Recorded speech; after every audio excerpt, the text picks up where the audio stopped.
কিরে এদিকে তাড়াতাড়ি আউট। তুই এগুলো কি পড়ছিস?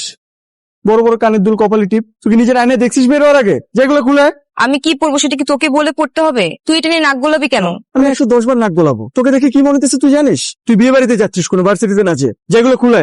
আমি যাব না। তো যাওয়া লাগবে না, এখন যেহেতু লেট হয়ে গেছে তুই ওঠ। আমি যাব না। তুই ওনার সাথে যাবি? তুই চলে যা। নিতো লেট হয়ে যাচ্ছে, চলো। তুই সত্যি আমার সাথে যাবি না? যাব না, তুই চলে যা। গরম আছে, দ্রুত খেয়ে নিন, জ্বর মুখে ভালো লাগবে। আমি নিজ হাতে আপনার জন্য বানিয়েছি। এইসবের কি দরকার ছিল বলেন তো? অবশ্যই দরকার ছিল, কথা না বাড়িয়ে খেয়ে নিন। আচ্ছা, আপনার কষ্ট করতে হবে না, আপনি হেলান দিয়ে বসুন, আমি খাইয়ে দিচ্ছি। না, কোনো দরকার নেই, আমি খেতে পারবো। না প্লিজ আরে সমস্যা নেই, আমি পারবো। প্লিজ একটু সরি সরি সরি সরি, আমি মনে হয় আপনাদের পার্সোনাল স্পেসে ডিস্টার্ব করে ফেললাম, তাই না?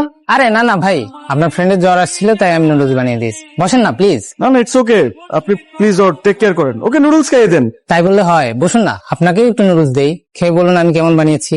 না না, আমি খাবো না। আবির, তুই কি কিছু বলবি? হ্যাঁ, আমি তোকে কিছু বলতে আসছি। আমি তোর জন্য অনেকক্ষণ রোদে দাঁড়াইছিলাম, তুই তো আমাকে বলিস তুই অসুস্থ, তুই এটাও বলিস যে তুই আমার সাথে আসবি কি আসবি না। আপনি একটা কাজ করবেন ফাহাদ ভাই, আপনি প্লিজ নিতুকে একটু ওষুধ খাওয়াবেন নিজ হাতে, ঠিক আছে? ওষুধটা ঠিকঠাক মতো খেয়ে নিস। আবির, আপনি কোনো টেনশন করবেন না। আবির একটু বস, কিছু খেয়ে যা। আমি কোনো টেনশন করছি না। হ্যালো, হ্যাঁ কই তুই? এমনিতে দেরি হয়ে গেছে, তাড়াতাড়ি নাম। কি ক্লাসে? মানে আমার দেরি হচ্ছিল, তুই আমাকে একটা ফোন দিতি। তুই তো এমন কখনো করিস না। Hello hello. হ্যাঁ রতন, আবির কোথায়? আবির কোথায় আমি তো জানি না, আমার সাথে ক্যাম্পাসে দেখা হয়েছিল। তুই কই? আমি তো বাসায়। আবির তোর সাথে না? না না, আবির আমার সাথে নাই, থাকলে তো আমি তোকে বলতাম। তুই আমাকে সত্যি কথা বল। আচ্ছা, কি হয়েছে তোদের মাঝে আমাকে বলতো। আবির কি কালকে ক্যাম্পাসে যাবে? বললো তো যাবে। তুই একটু জেনে আমাকে জানাতে পারবি? শোন শোন, আমি যে বলেছি এটা কিন্তু ভুলেও বলবি না। আন্টি, আবির কোথায়? ও তো ঘরে নেই রে মা।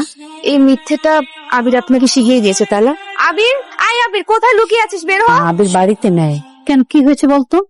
বাড়িতে নেই? কোথায় গিয়েছে সেটা তো বলতে পারলাম না। জানেন আন্টি, আবিরের সাথে আমার ছোট থেকে বেড়ে ওঠা, আপনি তো জানেন সবকিছুই। আমরা একসাথে ক্যাম্পাসে যাই, একসাথে বসি, একসাথে ক্লাস করি, ছোট্ট কোনো ডিসিশন হলেও না একসাথে নিয়েছি। কিন্তু আজকে কয়টা দিন যাবত সে আমার ফোন ধরে না। আমি টেক্সট করলে সে আমার মেসেজ সিন করে রেখে দেয়, রিপ্লাই দেয় না।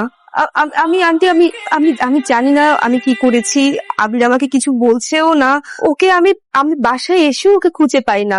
আজকে ও বাড়িতে আসুক, আমি ওকে আচ্ছা করে ধরবো। তোর সাথে ও কি হয়েছে, কেন এমন করছে ও তোর সাথে, তুই চিন্তা করিস না। শোন, আগে তো আমাকে কেমন জ্বালাতো, কয়দিন ধরে একদম শান্ত ছেলের মতো চুপচাপ ঘরে ঢুকে। আগে তো লেখাপড়ায় ঠিক মতো করতোই না, এখন সুন্দর মনোযোগ দিয়ে পড়ালেখা করে, খাওয়া দাওয়া করে, তারপর ঘুমিয়ে যায়। শুনে ভালো লাগলো যে আবির পড়াশোনায় মনোযোগী হয়েছে। আমি কি করেছি? আমার সাথে কেন এমন করছে সে? আমাকে তো সে বলবে যে আমার কি ফল্ট। আমি আবির আসলে জিজ্ঞেস করব কেন তোর সাথে এমন করছে।